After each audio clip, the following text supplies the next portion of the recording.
Hey everybody, in this lesson we'll be looking at what's called parallel structure. So what is parallel structure? Let's look at a famous example in Martin Luther King Jr.'s I Have a Dream speech. Dr. King was really known for his use of what's called parallelism, and that is where you repeat a phrase over and over again, but you change part of it to send a different message each time. So he did this a lot in this speech, but one particular example was when he keeps repeating, "I have a dream that one day." And you can see that here in our example. Each of these paragraphs starts with that phrase. Well, parallel structure just means that that phrase is going to maintain the same grammatical pattern, same verb tense, and so on. Look what happens if we change that.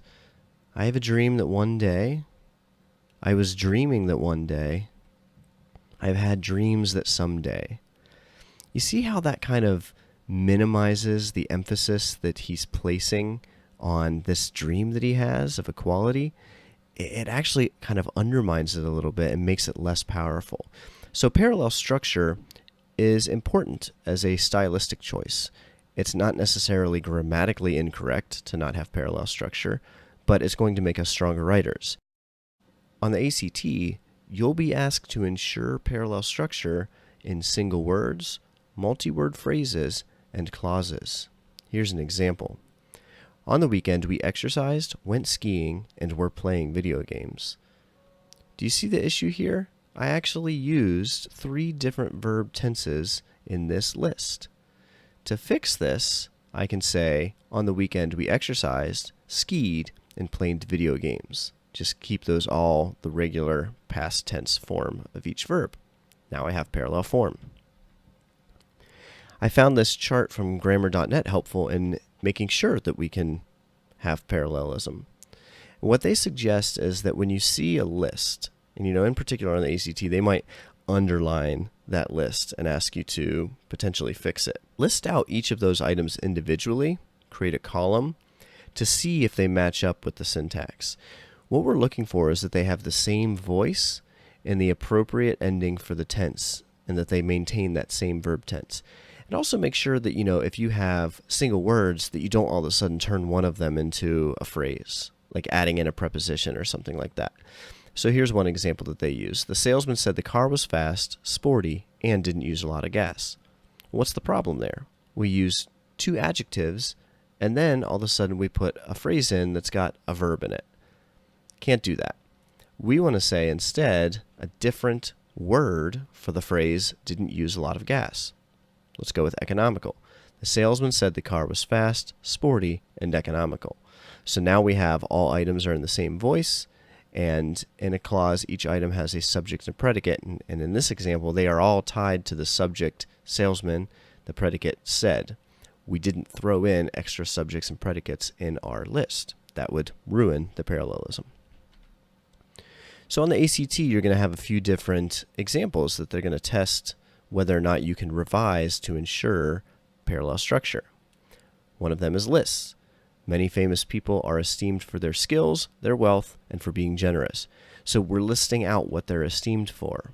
But notice what I did here. I've got possessive, their skills, their wealth, and then I don't use their in that last portion. So let's fix that. Instead of saying for being generous, we'll say their generosity. Many famous people are esteemed for their skills, their wealth, and their generosity. Do you hear the parallel structure? You'll also want to ensure parallel structure in phrases. Here's an example from Prep Scholar blog that I think encompasses this pretty well. The ACT English section challenges students, and frustration is found in them. So you've got those phrases, challenges students, and frustration is found in them. There's something wrong there, right? And one, challenges is the verb, and the other, frustration, is used as the subject. Let's fix that. The ACT English section challenges students and frustrates them. How did we fix it? We made them both verbs. Finally, you're going to be tested on making clauses show parallel structure. The engineer told them that he would update the program, he would fix any errors, and he could have the system running by tomorrow. So I've got 3 clauses in a row here, right? 3 dependent clauses. He would update the program, he would fix any errors, and he could have the system running by tomorrow. Well, let's make sure we have the same helping verb in each of these. And instead of saying he could have the system, we'll say he would have the system running by tomorrow. So parallel, the engineer told them that he would update the program, he would fix any errors, and he would have the system running by tomorrow. There's loads of examples on how we can do this. You're pretty much guaranteed to see at least one on the ACT. So just double check if they're underlining, especially like an entire sentence. Just read it out loud or in your head, quietly, and see if you can hear changes in the parallel structure. Find what's different and fix it. That's going to be the correct answer. So that's parallel structure in a nutshell. Thanks for watching.